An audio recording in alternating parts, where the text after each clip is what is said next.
Bom dia, paz do Senhor. Hoje, dia 26 de junho, é um sabadão.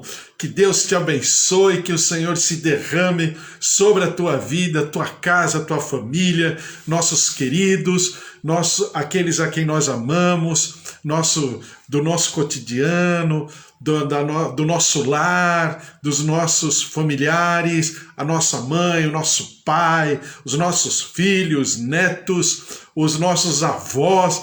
Deus abençoe, o Senhor se derrame poderosamente sobre a tua vida, sobre a tua casa, a tua família, e que se cumpram todas as palavras do Senhor sobre a tua vida.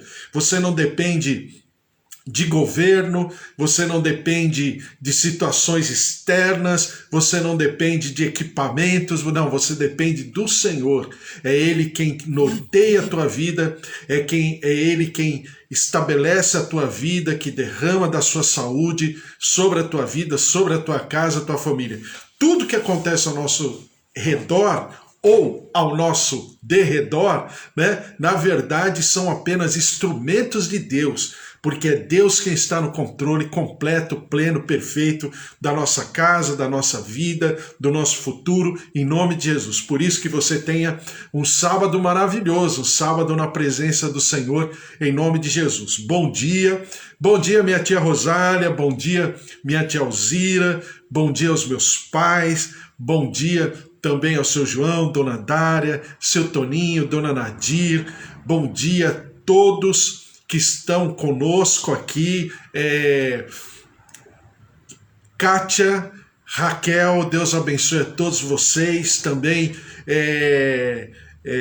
Elô, Deus abençoe Elô, também sua família, Wesley, filhos, familiares, Deus abençoe a todos, Sueli Felintro também, Deus abençoe a presença, o poder, o mover, Bispo Antônio, também a sua família, Suzy, Priscila e também os seus familiares, seus queridos, filhos, netos, a presença, o poder de Deus sobre cada um. Amanda também, Deus abençoe, Amanda, um beijo para você e também para a tua casa, para a tua família.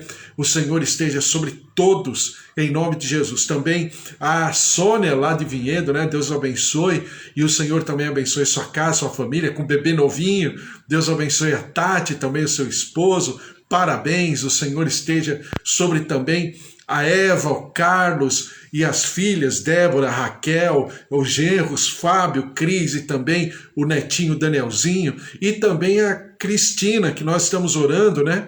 A Eva me mandou um áudio falando que foi tudo bem a cirurgia, ela está se recuperando, que o Senhor esteja, assim, confirmando toda a sua cura, o seu poder sobre a vida da Cristina também, em nome de Jesus. Todos estamos orando, a presença, o mover do Senhor também, sobre a vida, né, da mãe da pastora Eliane, com o pastor Celso, né, que nós estamos orando também, a dona Mira, para que o Senhor se derrame, abençoando, curando, visitando, fortalecendo o seu organismo, a sua mente, em nome de Jesus. Também a Márcia, o Fábio e Luiz Henrique, todos os familiares, a presença, o mover, o poder do Senhor se derramando. João, Roseli, também a Ângela, o Senhor abençoe a todos, familiares também, em nome de Jesus. Bom, nós estamos na palavra do Senhor sempre, todos os dias, lendo um trechinho, um pequeno pedaço da palavra, meditando, pensando a respeito. Estamos falando sobre o Apocalipse, como eu chamo, né? O Apocalipse de Jesus, o Apocalipse de Mateus 21, 22, 23, 24, 25, falando sobre a vinda, segunda vinda do Senhor Jesus e todos os acontecimentos ao redor, né, que fazem parte desses acontecimentos. Nós estamos lendo, né, a teologia chama isso de escatologia, né? Escató ou escato significa últimos últimos acontecimentos, últimas notícias, né? Logia, estudo, ou seja, estudo dos últimos acontecimentos, escatologia. E nós estamos falando e pensando, porque estamos lendo, não tem como passar pelo livro de Mateus, passar pelos evangelhos e não falar de escatologia. Uma coisa está atrelada à outra, até porque eu sempre falo para você que nós temos que viver a escatologia todos os dias da nossa vida. É que com o passar do tempo, porque você percebe assim, durante a história do Evangelho, durante a história do povo de Deus, uma geração fala mais, outra geração fala menos, uma terceira geração fala muito menos, às vezes nem toca no assunto. Por quê? Porque conforme a geração que falou mais, e aí Jesus não veio naquela geração, aquela que ficou como segunda geração, ela já fica com o pé atrás, né? Poxa, Jesus não veio, por que falar tanto? Né? A Eliane está aqui, eu estou falando, Eliane, que nós estamos orando pela tua mãe também, né? A dona Adira, né? Que o Senhor se derrame e que o Senhor possa curar, visitar ela todos os dias, em nome de Jesus também, tua casa, tua família, teu esposo, em nome de Jesus. Então, é isso que eu estou falando, que a cada geração que passamos, se nós não prestarmos atenção, o que significa? Significa que nós vamos no sentido distante da escatologia, ou melhor, nos sentidos distantes das últimas notícias ou dos últimos acontecimentos. Porque a cada geração que nós passamos, nós percebemos o seguinte, né? De que tudo que está escrito aqui em Mateus 24, 22, 23, 24, principalmente 23, 24, né? Tudo que está falando aqui, de alguma maneira, em alguma fração, acontece a todo momento, realmente. Acontece guerra, acontece fome, acontece pestilência, acontece rumores de guerra. Com certeza, tudo isso que Jesus pontua, vez por outra acontece na humanidade, né? Quando que a gente não liga no noticiário, ou não assiste uma notícia, ou não lê alguma coisa na internet? Quantas vezes a gente não ouve, olha, possivelmente haverá o confronto, olha, o conflito, e isso, aquilo, sempre acontece. O que acontece na escatologia é o seguinte, que esses eventos, eles vão se espaçando cada dia menos. Cada dia menos, né? Os rumores de guerra, cada dia menos. Os conflitos de gerações, cada dia menos. Filhos contra pais, cada dia menos, né? O amor se esfriando, cada dia menos. Então, é como Jesus mesmo fala, como se fossem dores de parto, né? Como se fossem aquelas contrações. As contrações, elas são bem espaçadas no começo, e depois as contrações começam a reduzir o tempo de uma para outra contração. Exatamente o que nós percebemos que está acontecendo. Então, isso é um fato. Nunca se teve tantos conflitos como se tem agora. E não é tão somente conflito de nação contra nação. Mas na maioria das vezes são conflitos internos. Até porque eu falei nesses dias sobre aquilo que o americano agora chama, né? Os americanos chamam isso, essa frase, essa nomenclatura não tem mais que 2 anos, que fala terrorismo doméstico. O que é um terrorismo doméstico? Aí você vai falar assim, mas os argelinos, né, em relação vamos dizer, aos franceses, sempre teve esse conflito. Sempre teve? Sempre teve. Mas os de origem, né, principalmente árabe, principalmente de seitas dentro do islamismo. Não é o islamismo em si, mas seitas dentro, né, vertentes dentro do próprio islamismo na Inglaterra, né, principalmente para os descendentes, os filhos de árabes, né? Isso sempre teve, mas agora você percebe que existe uma orquestração melhor, entre aspas, melhor aí, porque é pior, né? É uma orquestração, você percebe que há movimentos mais organizados a respeito desse terrorismo, como o americano diz, chamado terrorismo doméstico. Tanto é que agora, na semana passada, 2 semanas atrás, deu nos noticiários que haveria um ministério, alguém, né, com verba, com patente de ministro, para cuidar exatamente, somente do terrorismo doméstico americano. Por causa daqueles grupos, né, que eles chamam de supremacia branca, principalmente por causa desses grupos, né, que nós temos aí no comecinho do século XX, século XIX, a Ku Klux Klan, né, e todos os outros,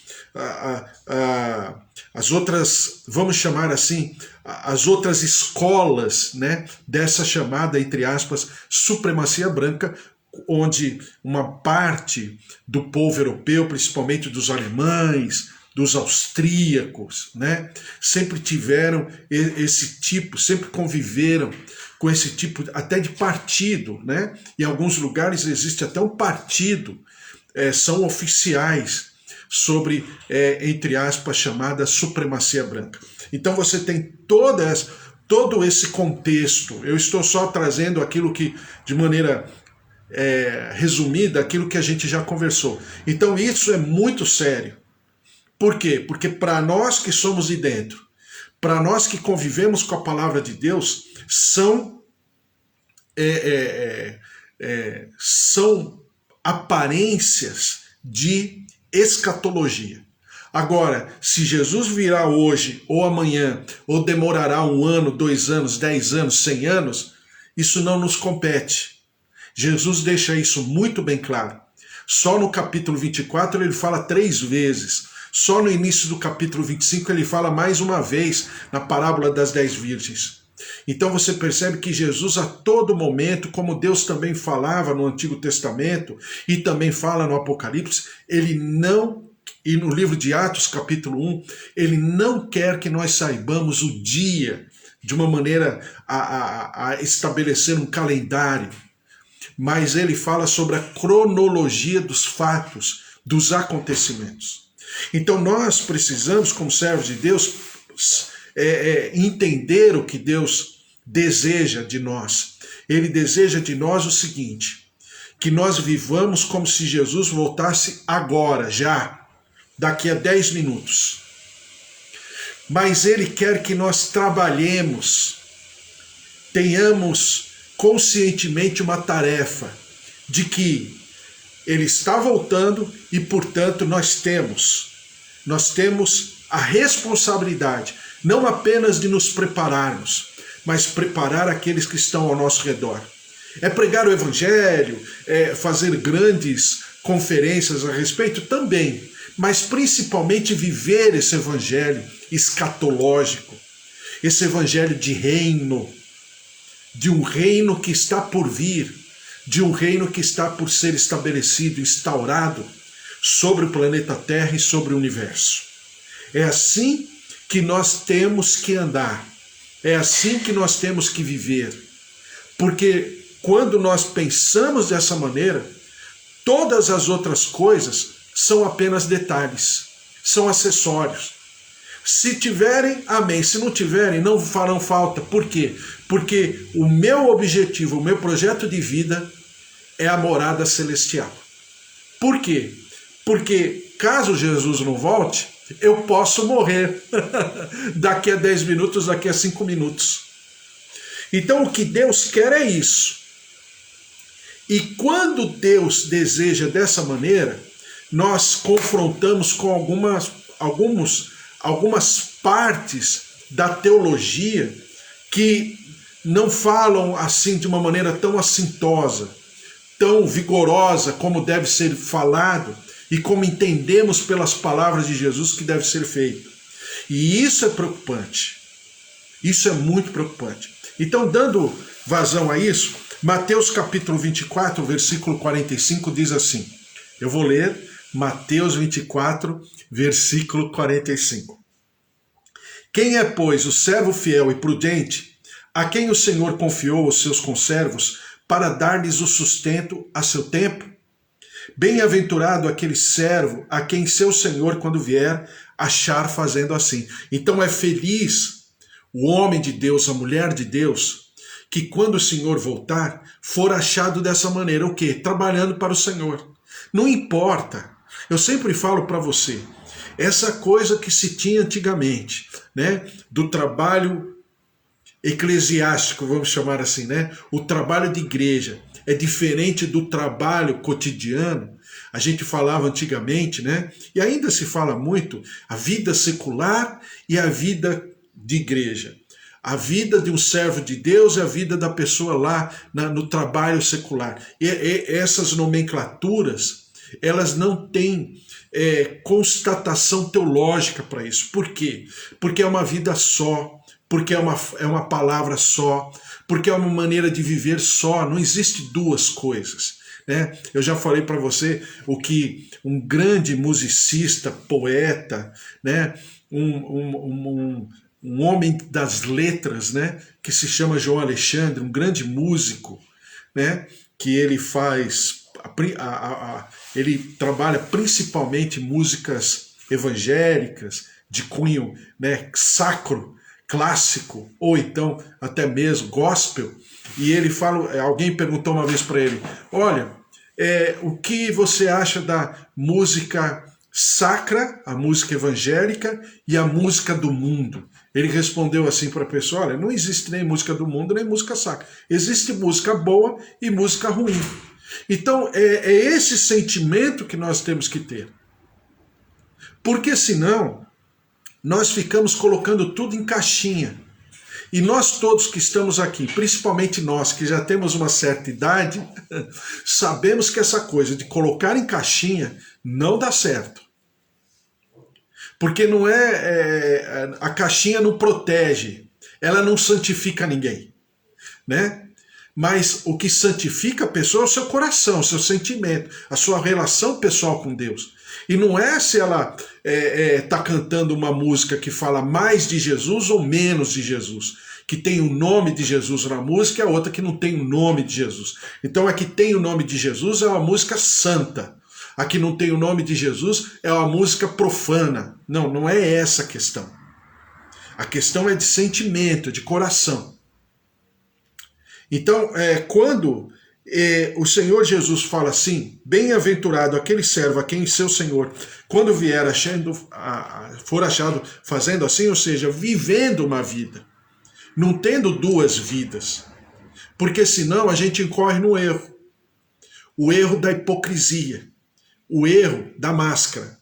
Então, quando eu entro na igreja, eu tenho uma máscara.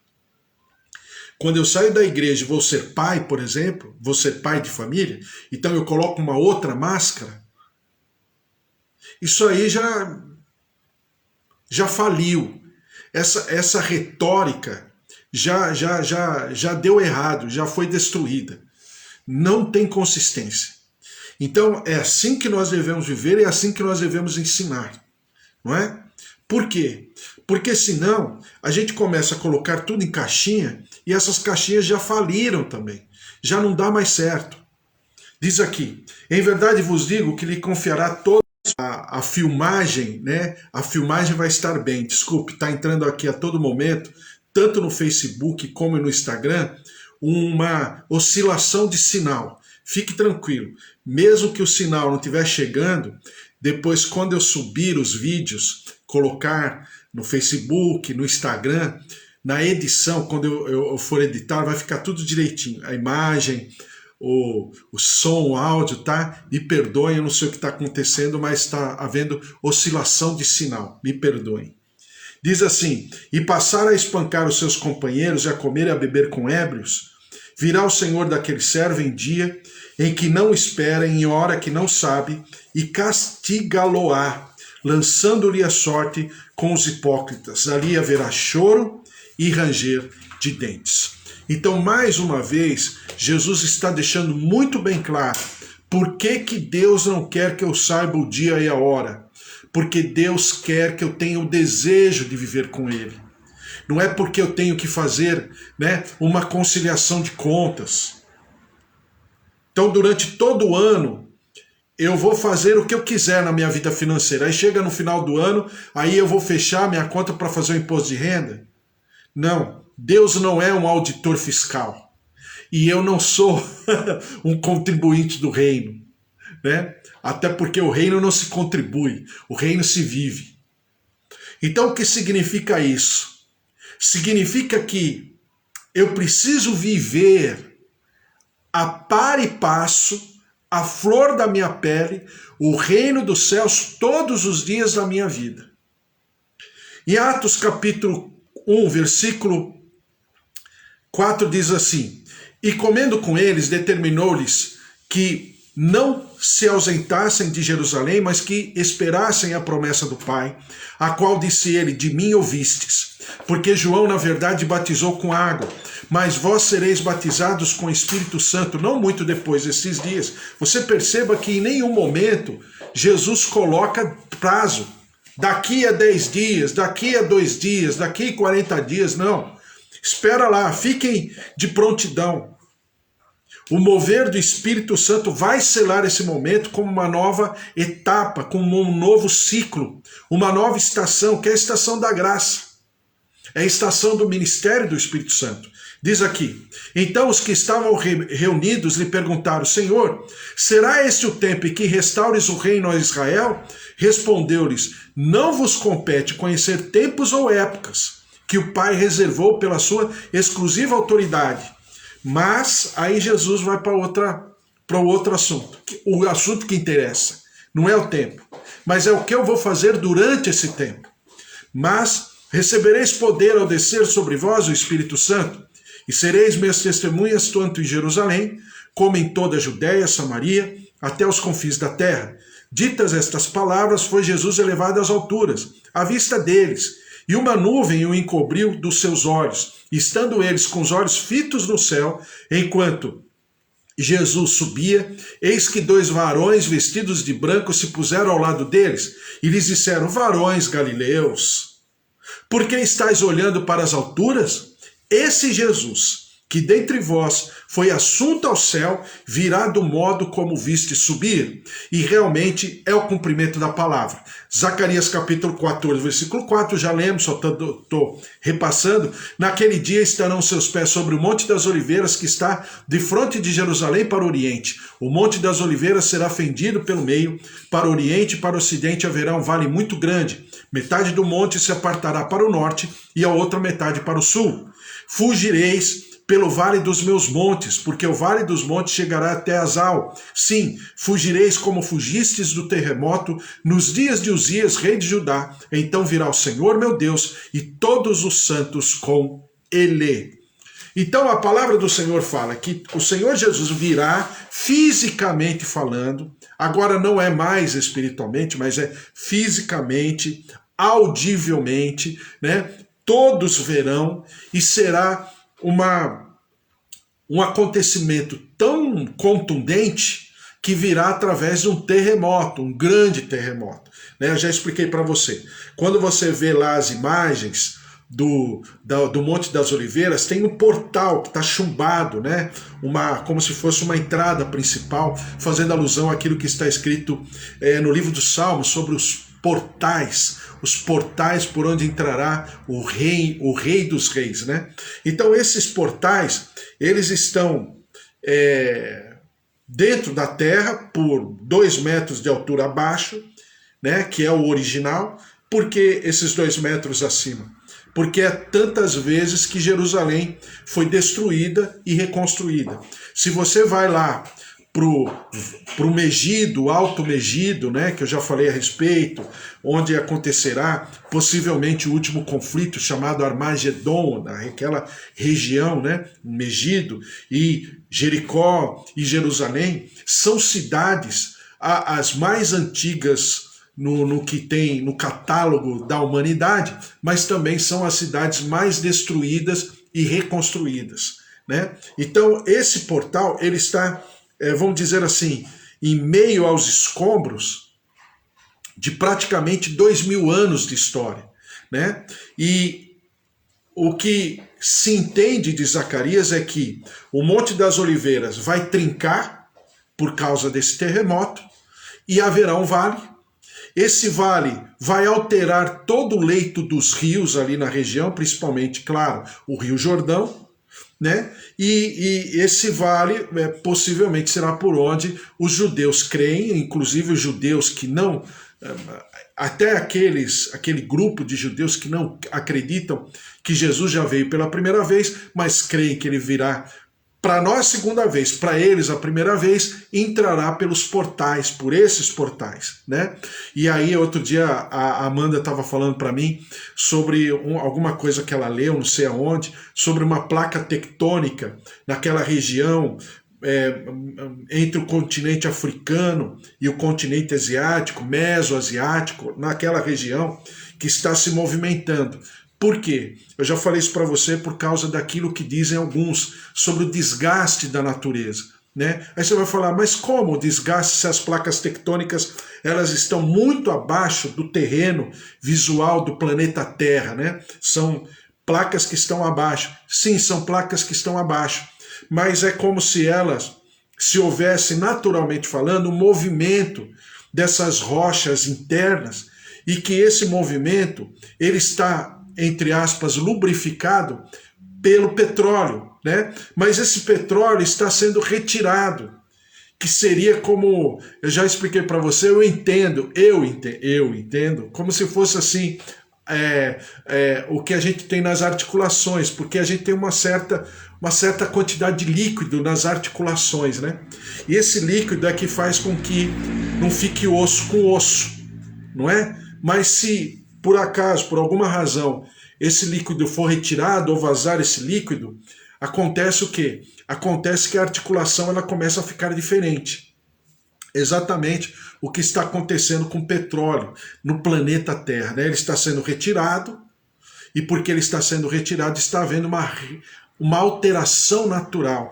E essas placas tectônicas, principalmente aquela placa que eles dizem que é a placa do Pacífico, daí, né, naquela região onde é chamado as regiões que são banhadas pelo Oceano Pacífico, que tem muito mais abalos sísmicos do que as regiões que são banhadas pelo Oceano Atlântico, né? Então, claro que eu não sou estudioso no assunto, mas é o que dizem, é por causa dessas coisas, por causa da intervenção humana. Então, Jesus chegará nesse momento e fará, e por causa da sua chegada haverá toda uma alteração, possivelmente até geográfica na região, por causa da sua chegada. Já falei antes sobre as bolainas, né, que já são constatadas, o que está acontecendo ali no Mar Morto. Não vou entrar nesse assunto agora, mas entre na internet e pesquise lá bolainas, né, ou bolainas, né, que são buracos que está acontecendo no Mar Morto e que está minando água doce, por incrível que pareça, né, onde anteriormente era o Mar Morto, está brotando, né, água doce. E por incrível que pareça, não do lado da Jordânia, mas do lado de Israel, por incrível que pareça, são mais de 16 mil buracos. Então esses buracos, alguns deles já estão criando vida, exatamente cumprindo a palavra de Ezequiel quando diz sobre a mudança das águas, né? E isso está acontecendo, é visual. Então a volta de Jesus é visual, é consistente, é audível, tá? Apocalipse 19, versículo 11, diz assim: vi o céu aberto e eis um cavalo branco, seu cavaleiro se chama Fiel e verdadeiro e julga e peleja com justiça. Os seus olhos são chama de fogo, na sua cabeça há muitos diademas. Tem um nome escrito que ninguém conhece, senão ele mesmo. Está vestido com um manto tinto de sangue e o seu nome se chama o Verbo de Deus. É claro que é a pessoa de Jesus Cristo na sua constituição, na sua patente, como aquele que conquistou uma patente, né? Como fala lá em Apocalipse capítulo 4, capítulo 5, onde eu falo para você sempre que é o culto zero. Se não fosse esse culto zero, não haveriam os outros cultos, né? É o culto zero, é o primeiro culto. E diz assim no versículo 14: e seguiam-no os exércitos que há no céu, montando cavalos brancos com vestiduras de linho finíssimo, branco e puro. Sai da sua boca uma espada afiada para com ela ferir as nações, e ele mesmo as regerá com cetro de ferro, e pessoalmente pisa o lagar do vinho do furor da ira do Deus Todo-Poderoso. Por quê? Aquilo que eu falei para você, Deus é justiça, mas também é juízo. Não tem como ser um e não ser o outro.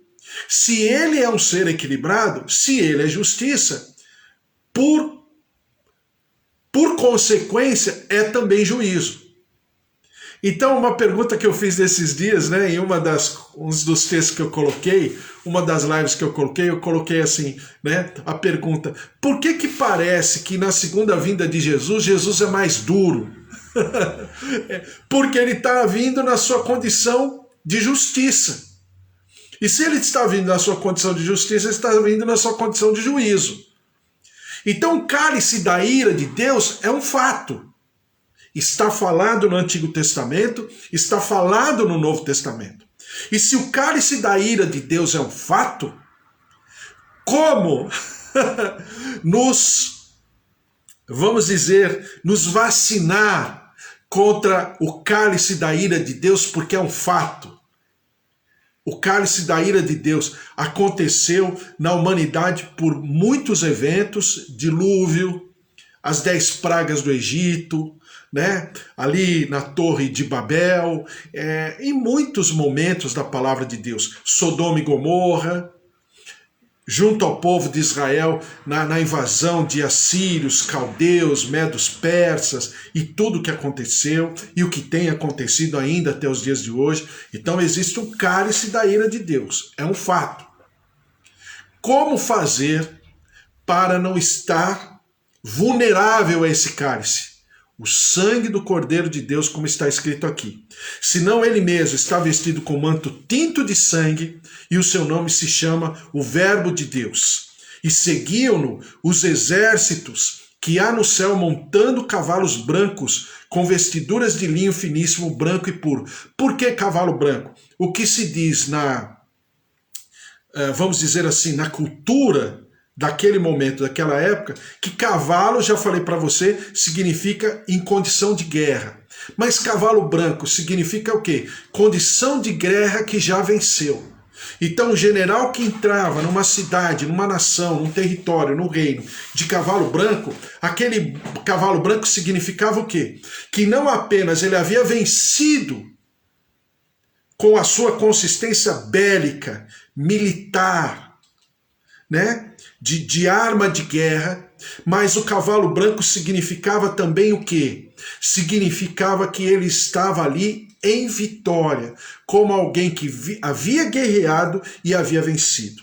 Sai da sua boca uma espada afiada para com ela ferir as nações, e ele mesmo a regerá com cetro de ferro, e pessoalmente pisa o lagar do vinho do furor da ira do Deus Todo-Poderoso. Então ele, Jesus Cristo, ele se habilitou para que nele, através dele e por causa dele, nós, aqueles que temos as nossas vestes, né, lavadas, como diz a Bíblia, alvejadas no sangue do Cordeiro de Deus, nós estamos como que protegidos pelo Senhor Jesus, para que o cálice da ira de Deus, quando se derramar, não encontre em nós ambiente para nos tocar, porque somos bons em absoluto, mas estamos revestidos pelas vestes essas que estão brancas. Por que estão brancas? Porque estão lavadas e alvejadas no sangue do Cordeiro de Deus. Glória a Deus. Tem o seu manto e na sua coxa um nome escrito: Rei dos Reis e Senhor dos Senhores. Então viu um anjo posto em pé no sol e clamou com grande voz, falando a todas as aves que voam pelo meio do céu: Vinde, reuni-vos para a grande ceia de Deus, para que comais carnes de reis, carnes de comandantes, carnes de poderosos, carnes de cavalos e os seus cavaleiros, carnes de todos, quer livres, quer escravos, tanto pequenos como grandes, e vi a besta e os reis da terra com seus exércitos, congregados para pelejarem contra aquele que estava montado no cavalo e contra o seu exército. Mas a besta foi aprisionada, e com ela o falso profeta, que com sinais feitos diante dela, seduziu aqueles que receberam a marca da besta e eram adoradores da sua imagem. Os dois foram lançados vivos dentro do lago de fogo que arde com enxofre. Os restantes foram mortos com a espada que saía da boca daquele que estava montado no cavalo. E todas as aves se fartaram das suas carnes. Então você percebe o quê? De uma maneira clara, poética, de uma maneira simbólica, mas o que significa a vinda do Senhor Jesus na sua condição de glória, na sua condição de Rei dos Reis e Senhor dos Senhores. Todas as coisas se cumprirão, como ele diz assim, no Mateus capítulo 24. Mas se aquele servo, sendo mau, disser consigo mesmo, meu Senhor demora-se, e passar a espancar os seus companheiros e a comer e beber com os ébrios, virá o Senhor daquele servo, e em dia em que não o espera, em hora que não sabe, e castigá-lo-á, lançando-lhe a sorte com os hipócritas. Ali haverá choro e ranger de dentes. Então nós, como servos do Senhor, temos que entender, em definitivo, que não haverá naquele momento uma alternativa. Eu, terminando aqui, pelo menos hoje, né? Porque é um assunto, desculpe, maravilhoso. Mas pelo menos, terminando hoje, é exatamente o que eu, por exemplo, me preocupo, e você deve se preocupar comigo, quando a gente assiste, por exemplo, o filme Deixados para Trás. A questão toda, e eu já falei para você, não é se você é se você é meso ou intra-tribulacionista, ou se você é pós-tribulacionista. Isso é de cada um. Eu aprendi o seguinte, tem coisa que não precisa ficar discutindo, até porque são eventos, obviamente, que preocupam os que estão lá do lado de fora, e não os que estão do lado de dentro. Por quê? Eu sempre falo para você, nós somos moradores da terra de Gósen. Ainda que haja tribulação ou não haja tribulação, e nós sabemos o que significa, haja vista o que estamos vivendo hoje com a pandemia. A pandemia é um balão de ensaio para que a gente pense a respeito. Então, nós sabemos que nós devemos estar com o Senhor. Por quê? Porque é Ele quem rege a minha vida, com ou sem tribulação, com pandemia ou sem pandemia, com o ambiente mais favorável ou desfavorável. Por quê? Porque eu pertenço ao Senhor. Então é isso que Deus quer que fique bem claro de maneira amadurecida. Voltando à situação do filme Deixados para Trás. O filme é maravilhoso, é bom para passar, é bom para assistir. Eu assisti com as minhas filhas algumas vezes, não tem problema algum. Desde que depois do filme, eu sempre, como qualquer filme, seja o filme da Disney, seja o filme quando a gente assistia do Rei Leão, seja o filme da Princesa e o Sapo, sejam os filmes daquela boneca, esqueci o nome dela agora, seja qual filme for, e o Deixados para Trás também.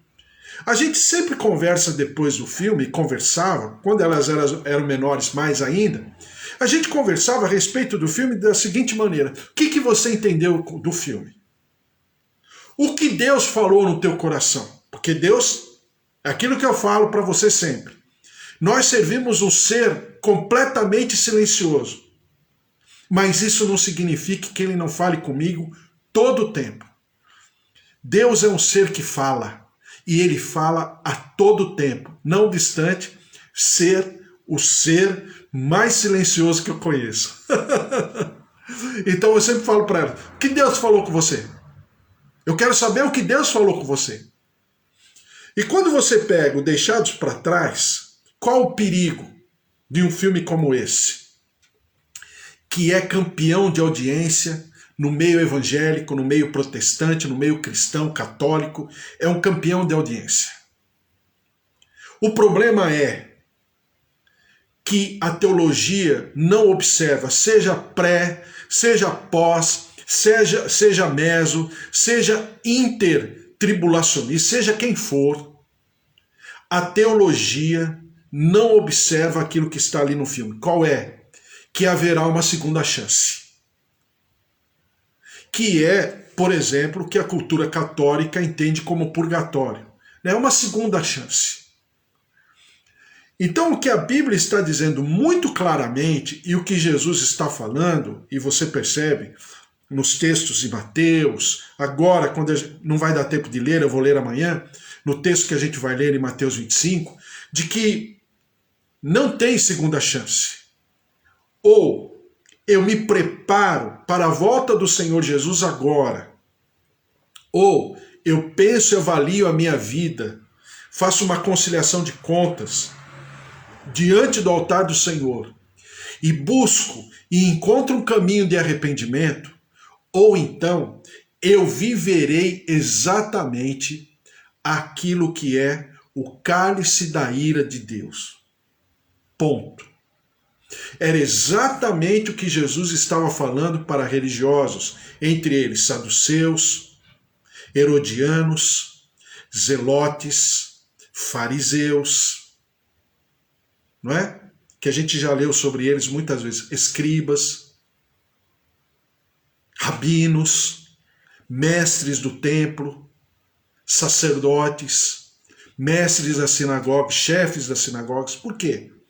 Porque Jesus falava, olha, ou bem, vocês se abram para entender, ou bem, vocês viverão o resultado das suas escolhas, como diz lá em Isaías capítulo 3, versículo 10. Então, nós precisamos entender de que não é um ambiente, não é uma máscara, não é uma caixinha, não é uma liturgia, não, é a minha vida com Deus. A minha vida com Deus que precisa ser trabalhada. Porque senão, aquilo que exatamente o Senhor Jesus diz, pode vir a acontecer. O que é eu entrar nas bodas do Cordeiro com as vestes erradas. A gente já leu a respeito. É eu entrar nas bodas do Cordeiro completamente desassociado de toda a responsabilidade que eu preciso ter. Então, é uma responsabilidade. E eu preciso trabalhar isso a par e passo na minha vida, assim como eu trabalho para outras situações e circunstâncias, assim como eu busco alimento, eu preciso buscar o meu Deus cada dia mais em nome de Jesus e operacionalizar esse reino como embaixador do rei, como representante do céu aqui na terra, por onde eu estiver, seja no meu trabalho cotidiano, seja na minha casa, na minha família, nas minhas férias, nas minhas diversões, assistindo filme, aonde eu estiver, porque o deixados para trás deixa e dessa maneira deixa uma teologia que não existe, que haverá uma segunda chance. Em nenhum momento na palavra existiram segundas chances. O que existiram, sim, foram espaço de tempos muito grandes entre aquilo que Deus falava e aquilo que Deus estaria cumprindo mais tarde. Por quê? Porque nesse espaço, veja lá, vide Jeremias, vide Ezequiel, vide Daniel, vide todos os profetas menores, Zacarias, Abacuque, Malaquias, e Joel, e Oséias, e Amós, e todos os outros. Exatamente isso. Porque Deus, aos olhos de quem estava ministrando, falando, Deus parecia lento. Deus parecia que havia se esquecido daquilo que ele havia falado. Por quê? Exatamente é esse tempo que eu chamo das 70 semanas de Daniel, né? A semana de número 69 para a semana de número 70. Por que demora tanto? Porque esse ato tão extenso, tão estendido, exatamente para que eu e você trabalhemos as nossas vidas e, em segundo lugar, possamos ser instrumentos de trabalho do Espírito Santo na vida daqueles que estão ao nosso redor. Amém? Glória a Deus, falamos e conversamos e agora vamos orar e colocar tudo isso diante do Senhor em nome de Jesus. Pastora Mara que está aqui, a Mariquinha é intercessora, também eu não sei o nome. Bispo Antônio que está aqui, a Amanda que está aqui, a Cari. Oi, Cari, tudo bem? E Deus abençoe a todos em nome de Jesus. E nós vamos orar e colocar tudo diante do Senhor. E que a graça, a glória, a presença, o poder, o mover do Senhor estejam sobre as nossas casas, nossas famílias, e essa palavra se cumpra e se manifeste e se estabeleça sobre nós e através de nós. Eu sempre falo que eu tenho duas versões, né? E eu subo os vídeos com duas versões. Uma versão estendida, essa aqui está durando há quase 50 minutos já, e uma versão reduzida, né, de 25 minutos, 26 minutos. Por quê? Porque quando você der o teu joinha, der o teu coraçãozinho, ou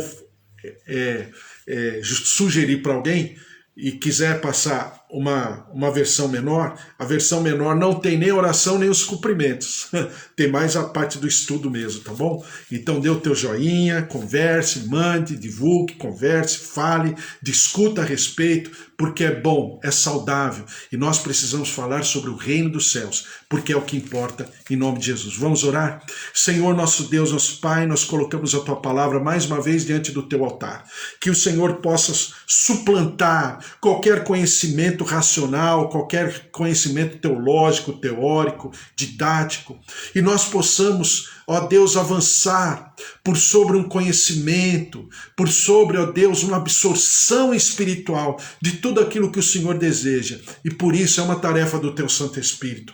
Espírito Santo de Deus, move-te em nosso favor, nos exortando, nos edificando, nos consolando, ó Deus, nos ensinando aquilo que deve ser ensinado, guardado, preservado no nosso coração, para que nós possamos andar, avançar, prosperar em tudo que fizermos e a nossa vida seja realmente o reflexo da Tua glória e do Teu poder, e nós daremos sempre ao Senhor toda a honra e toda a glória. Derrama-te sobre os nossos queridos que estão aqui, todos os nossos familiares, o pai, a mãe, o marido, a esposa, os avós, ó Deus, os netos, os tios, os sobrinhos, os filhos, o genro, a nora. Senhor, derrama-te, vem com a Tua graça, com o Teu poder, move-te com a Tua saúde, com a pastora Eliane, que nós estamos orando, pela dona Dira, derrama-te com a Tua graça, ou então a Cristina, da tia da Eva, do Carlos, também nós declaramos o poder da cura,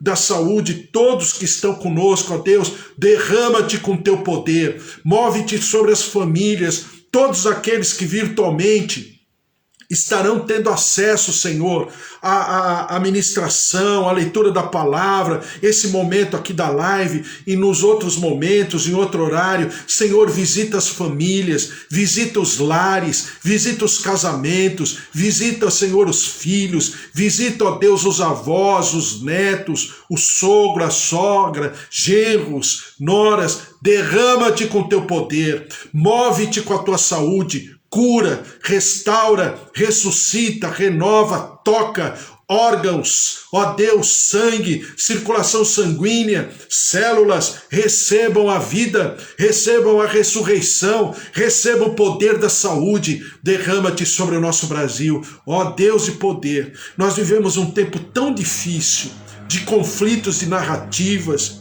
gestores, ó Deus, completamente desassociados, ó Deus, da figura, do porquê eles estão ali naquela condição de gestores públicos. Senhor, tem misericórdia, cura a nossa terra, cura o nosso povo, o nosso Brasil. Vem com a Tua graça, liberta-nos como povo brasileiro, tem misericórdia, perdoa-nos no nosso pecado, não apenas como nação, mas também como igreja, porque não divulgamos o verdadeiro Jesus, o verdadeiro evangelho, a verdadeira salvação, e nós vivemos essa situação toda.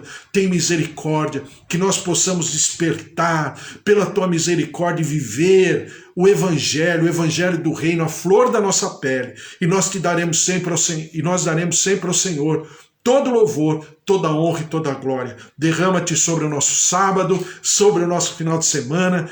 Seja um final de semana, ó Deus, memorável, inesquecível, abençoado, por onde andarmos, por onde estivermos, aonde, ó Deus, colocarmos a planta dos nossos pés, aonde pisarmos com a planta dos nossos pés, tocarmos com a palma da nossa mão, o Senhor nos dê por concessão, que seja um tempo maravilhoso, um tempo de conquista, um tempo de prosperidade, um tempo de sucesso, um tempo de vida abundante, porque o nosso Deus é o provedor da vida e de uma vida abundante, transbordando por tudo aquilo que fizermos, e nós daremos sempre ao Senhor toda a honra e toda a glória, em nome de Jesus. Amém. Amém? Glória a Deus, que o amor do Deus Pai Todo-Poderoso, que fez o céu e a terra, e a vida vitoriosa em Jesus Cristo, e as consolações do Espírito Santo da promessa, estejam sobre a tua vida, a tua casa, a tua família, os teus queridos, em nome de Jesus, e nunca te falte